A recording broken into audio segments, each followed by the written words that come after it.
સુઈગામ તાલુકાના દુધવા ગામ ખાતે અંડરગ્રાઉન્ડ પાઇપલાઇનનું ખાતમુહૂર્ત કરતા સ્વરૂપજી ઠાકોર। ભા વિધાનસભા પેટા ચૂંટણીમાં ભાજપના ઉમેદવાર સ્વરૂપજી ઠાકોરની જીત થતા વિકાસને વેગ મળ્યો। નવનિયુક્ત ધારાસભ્ય સ્વરૂપજી ઠાકોરના 2 દિવસ પહેલા વિજય બન્યા। આજે ખાતમુહૂર્ત કર્યું। સુઈગામના દુધવા, સેડવ, કુંભરખા, ઉચોસણ, બેણપ સહિતના ગામોના ખેડૂતોને ખેતરે પાણી મળે તેવી વ્યવસ્થા કરવામાં આવશે। સ્વરૂપજી ઠાકોર ભા વિધાનસભા નવનિયુક્ત ધારાસભ્ય સ્વરૂપજી ઠાકોર અસામાજિક તત્વોને આપી ચેતવણી। વિસ્તારના કોઈપણ ગરીબ પ્રજાને હેરાન કરવાની કોશિશ ન કરતા સાનમાં સમજી જજો। સ્વરૂપજી ઠાકોર ભા વિધાનસભા મત વિસ્તારમાં વધુ એક રાજ્ય સરકારે 93.5 કરોડની ભેટ આપી। સ્વરૂપજી ઠાકોર સુઈગામ સિંઘાડા રસ્તાને લઈ સવાલ કરતા 2 દિવસમાં બેઠક કરી કોન્ટ્રાક્ટર પાસે કામ પૂર્ણ કરવાના પ્રયત્ન રહેશે।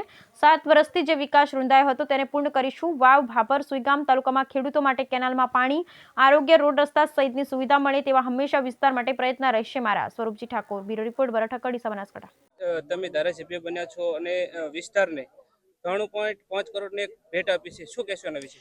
હું અમારા નરેન્દ્રભાઈ મોદી સાહેબ, નડાજી સાહેબ, શાહ સાહેબ અને સી આર પાટીલ સાહેબ અને અમારા મુખ્યમંત્રી સાહેબનો તમામનો અને આપણા અધ્યક્ષ સાહેબ શ્રી અલ્પેશભાઈ સાહેબ શ્રી તમામનો આભાર માનું છું કે એમને શરૂઆતના દિવસોમાં 18 આલમને એવી ભેટ મોટી આપી છે કે 93.5 કરોડના રસ્તા એમને ભેટ રૂપે મંજૂર કર્યા છે। એટલે એમનો દિલથી અમે 18 આલમ વતી સાહેબોનો ખૂબ ખૂબ આભાર માનીએ છીએ।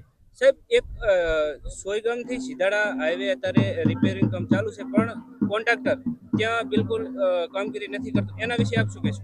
જો એ શરૂઆત આજ 2 દિવસ થયા છે, એમને પણ મળીને એનું સોલ્યુશન લાવીને કોન્ટ્રાક્ટર પણ ઝડપી એનું કામ પૂરું કરશે એવા અમે પ્રયત્નો કરી અને કોન્ટ્રાક્ટરને મળીને પણ એ ઝડપી પૂરું થાય અને સારું કામ થાય એના માટે અમે પ્રયત્નો કરી પૂરું કરશું। આજે બેણપ ડિસ્ટ્રિક્ટ દુધવા માઇનોર વનના ટોલ ઉપર પાણી પાઇપલાઇનના ઉદ્ઘાટનમાં આજે અહીં પ્રથમ ઉદ્ઘાટન કર્યું છે।